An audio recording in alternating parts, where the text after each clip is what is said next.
Un jour, un grand soleil a enfin resplendi quand la monitrice Billings nous a tout dit.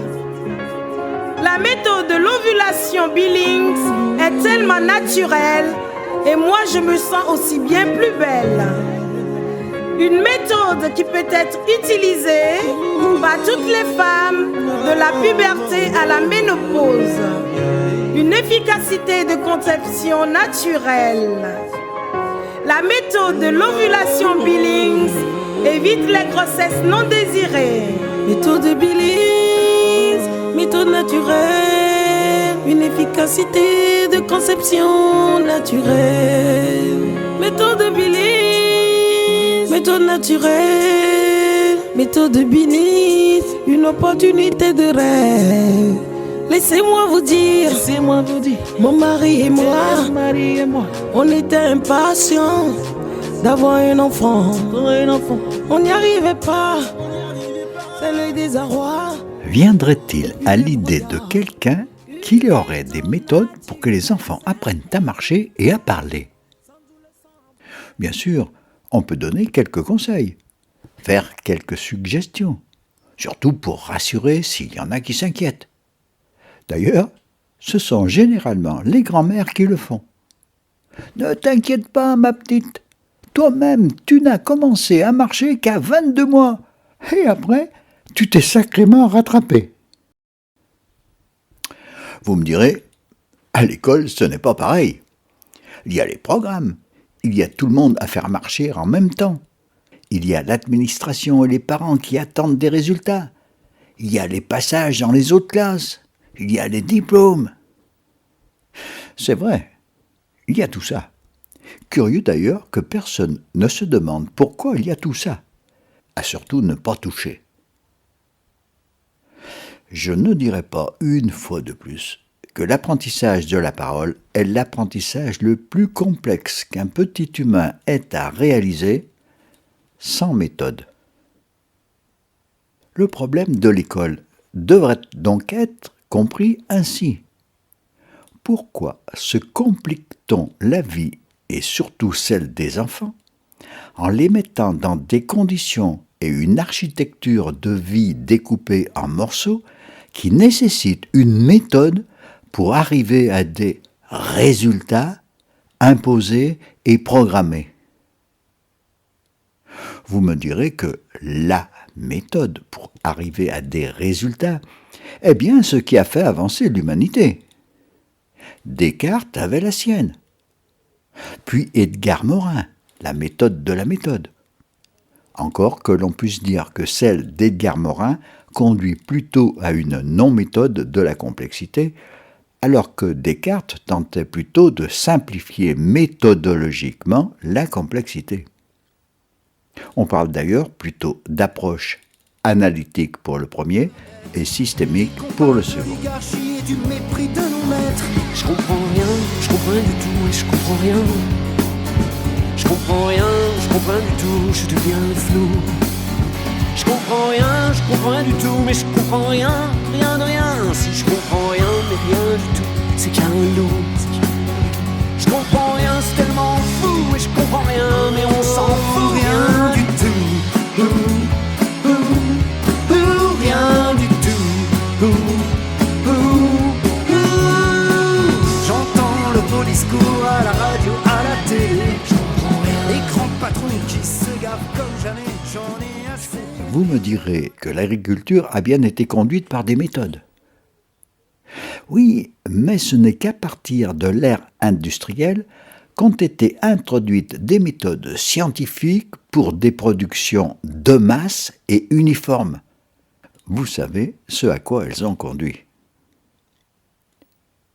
Mais il y a bien quand même aujourd'hui des méthodes en agrobiologie, comme la biodynamie ou la permaculture. Exact. Mais c'est justement pour retrouver un sol vivant et une croissance naturelle que les méthodes de culture industrielle ont détruit.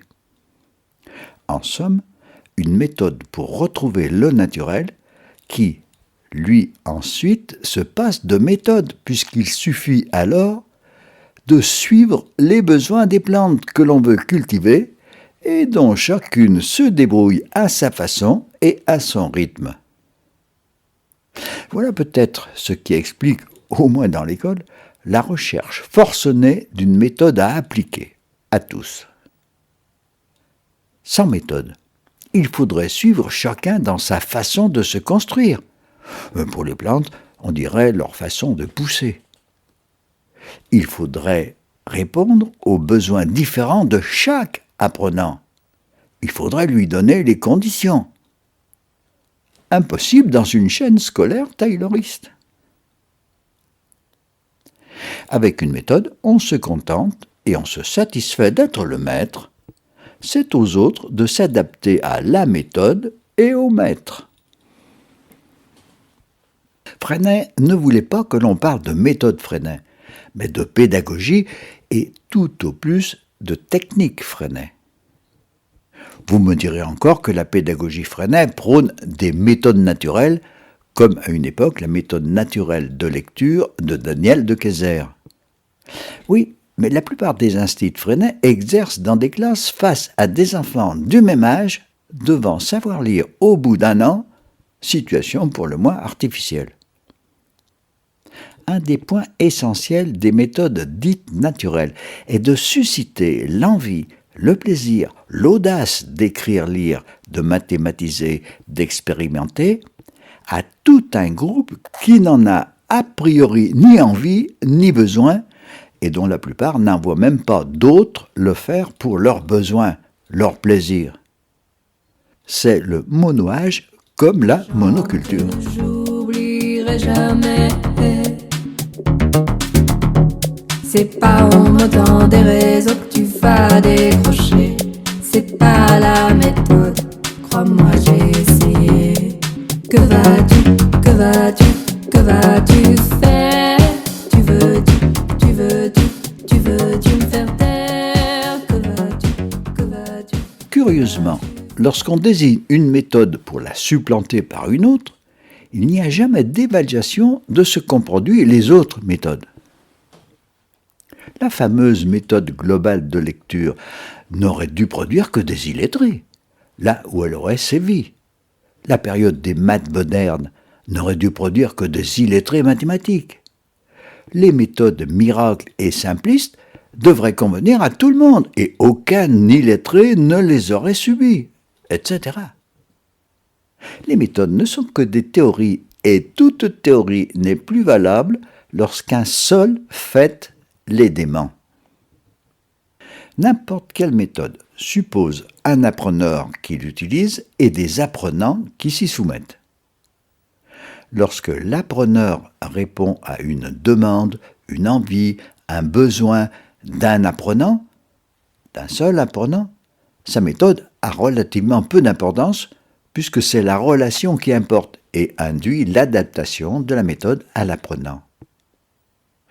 Lorsque l'appreneur doit répondre à une demande collective, la méthode ne peut plus s'adapter à chacun. Si en plus la méthode doit conduire simultanément un groupe demandeur au même résultat au même moment, rationnellement c'est impossible. Et puis, la plus grande partie des enfants d'une classe de même âge ne sont pas demandeurs. Ils ne sont que les exécutants forcés de ce qu'une méthode leur impose, aussi habile soit-elle. On s'extasie sur les résultats provisoires de telle ou telle méthode miracle. Le miracle aujourd'hui ne serait plus divin, mais scientifique. Mais que sont ces résultats ? Rien que des performances pour quelques-uns. Céline Alvarez prétendait avoir trouvé une méthode pour que tous les enfants apprennent à lire dès 3 ans. Dites-moi quel est l'intérêt que tous les enfants lisent à 3 ans. Un enfant qui marche à 10 mois sera-t-il pour cela champion olympique de course à pied ? Et celui qui ne le fait qu'à 24 mois, un handicapé moteur ? Quel intérêt pour un enfant qu'il sache lire à 3 ans ? Quel intérêt pour la société que tous les enfants sachent lire à 3 ans ? Au fait, au bout de 2 ans, Céline Alvarez s'est empressée de quitter sa classe pour faire des conférences sur sa méthode. Anne-Marie a peut-être la solution. Depuis 15 ans, elle est partie en guerre contre l'orthographe et sa méthode d'apprentissage fait fureur. Bon, alors, Preuve du succès de sa méthode, Anne-Marie n'est plus la seule à l'enseigner. Près de 90 formateurs l'ont rejoint. Dans cette salle, 2 nouvelles recrues, Marie-Noël et Marie-Françoise, doivent bouleverser leurs habitudes, à commencer par la grammaire. la méthode, c'est plus je lis dans ce sens-là, je vais partir de là et je vais partir en marche arrière jusqu'à ma majuscule. Pour accorder passé, on va se dire je suis au carrefour, je peux pas passer mon stop. Qu'est-ce qu'ils sont passés? Et ça répond 3 heures. 1 pour heure, parce qu'on dit 1 heure. C'est vrai que réaliser des performances demande des méthodes, qui ne sont pas des méthodes d'apprentissage, mais des méthodes d'entraînement. Pour courir le 100 mètres en moins de 10 secondes, mais on sait courir sans méthode. Pour monter au sommet de l'Everest, mais on sait grimper sans méthode. Pour parler 10 langues, mais on sait parler la sienne sans méthode. De toute façon, seuls quelques-uns peuvent y trouver un intérêt tout personnel. Le plaisir ou la notoriété avec les avantages qu'ils peuvent en tirer. Si personne n'était monté au sommet de l'Everest, l'humanité s'en trouverait-elle plus mal? Et si tout le monde pouvait monter au sommet de l'Everest, pauvre Everest. Est-ce qu'il est plutôt préférable qu'un enfant marche verticalement sur ses 2 pattes? Évidemment, cela vaut mieux. Est-ce qu'il est plutôt préférable qu'un enfant sache lire et écrire à un moment ou à un autre? Évidemment, c'est préférable dans notre monde. Oui, mais marcher sur ses 2 pattes, c'est naturel. Pas lire et écrire. Ouais, pas tant que ça. Les enfants appelés sauvages, comme Victor de l'Aveyron, qui n'auraient pas été élevés dans le monde humain, n'ont pas une démarche tout à fait comme la nôtre. Pourtant, ce sont les mêmes enfants avec les mêmes neurones et les mêmes pattes. Chacun a bien naturellement appris et a marché sans méthode, suivant l'environnement où il se trouvait. Pourquoi alors cet acharnement pour la recherche et surtout l'imposition de méthodes? Tous les témoignages de ceux qui ont appris sans méthode et sans appreneur, au lieu d'inciter à se poser des questions, sont soigneusement rejetés dans une vague exceptionnalité avec le soupçon qu'il y avait quelqu'un qui leur avait quand même appris. C'est inconcevable.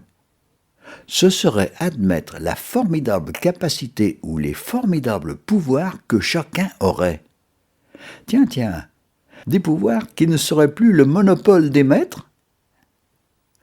Ah, mais cela avait des conditions bien particulières, la chance d'être dans telle famille, tel environnement. Tiens, alors ce ne seraient pas les méthodes et les maîtres, mais les conditions dans lesquelles on fait vivre les enfants? Évidemment, les petits Tahitiens savent tous nager sans maître nageur et le sont dans une piscine. Vous me direz que, justement, il faut bien les méthodes et des leçons pour tous les autres. Bon, alors, le plus simple, si on pensait que savoir nager est indispensable à la vie, serait qu'il y ait de l'eau partout et des gens qui s'y amusent. Curieusement, l'apprentissage de la natation est obligatoire sans vraiment de raison, en dehors de l'alimentation de l'industrie touristique. Et un vieux marin-pêcheur qui ne sait pas nager me disait « De toute façon, tu tombes à la mer avec tes bottes, tout ton barda et dans l'eau froide, t'es foutu.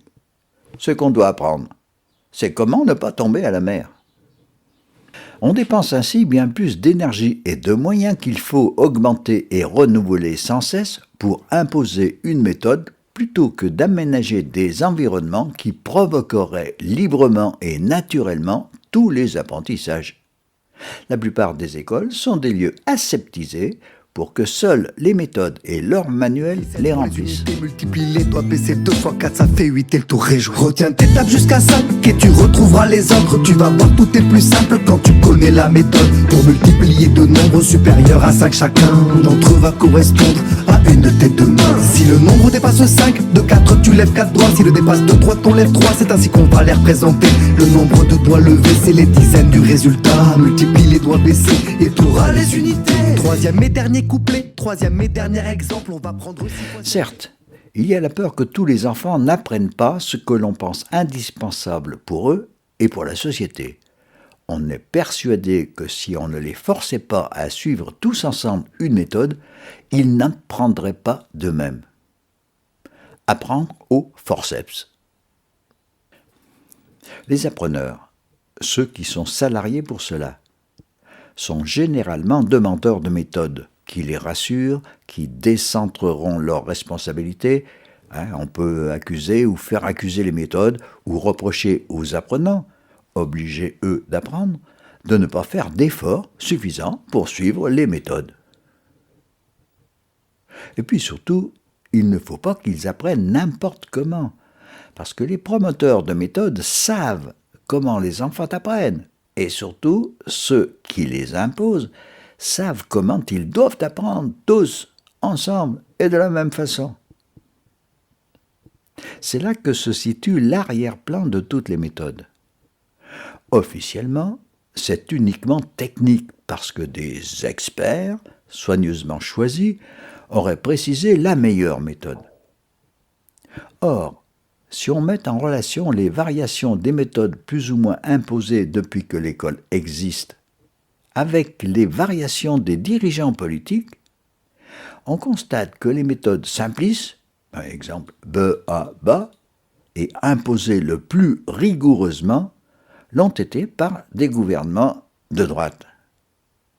Bon, ceux de gauche n'ont pas fait beaucoup mieux. Plus un État est totalitaire, plus les méthodes sont appliquées massivement et rigoureusement, les États capitalistes l'étant tout autant que ceux qui étaient ou sont encore communistes, même si c'est moins visible. J'ose dire que c'est notre cas. L'avantage des méthodes, c'est qu'elles placent les enfants dans la position d'exécuter ensemble les mêmes choses. On peut contrôler non pas leur efficience, mais la conformité de l'exécution. Droite, droite, droite, gauche, droite, droite, droite, droite, gauche, droite.